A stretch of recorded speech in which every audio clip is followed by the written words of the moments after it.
যে সকল ভাইয়া আপুরা এখনো বিয়ে করেননি তারা কখনো কি কাবিননামা দেখেছেন? বা আপনারা যে যে বিয়েতে যাচ্ছেন, বিয়ে খাচ্ছেন, কখনো কি দেখেছেন যে কোনো মেয়ে হচ্ছে সাক্ষী দিচ্ছে সেই বিয়েতে? আসসালামু আলাইকুম, আমি আদেল খান।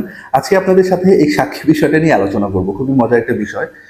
দেখেন, আমাদের শরিয়া আইনে কি বলছে? আমাদের শরিয়া আইনে বলতেছে যখন একজন মুসলিমের বিয়ে হবে তখন সেখানে হয় দুইজন সাক্ষী থাকবে না তিনজন থাকবে। দুইজন কখন?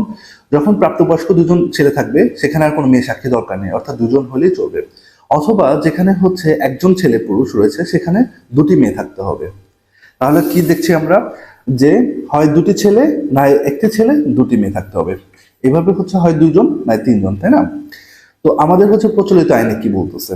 আমাদের প্রচলিত আইন হচ্ছে একই কথা বলতেছে যে শরিয়া আইন যেটা, সেটাই আমাদের প্রচলিত আইনে সেটাই রয়েছে। আচ্ছা, গেল। এখন কথা হচ্ছে যে এই যে কাবিননামার কথাটা যে কেন বললাম আপনাদের, যে কখনো কাবিননামা দেখেছেন কিনা? কাবিননামার একদম শেষে সেখানে সাক্ষীদের ঘর থাকে। সেখানে কিন্তু শুধুমাত্র দুটি ঘর রয়েছে, অর্থাৎ প্রথম সাক্ষী, দ্বিতীয় সাক্ষী।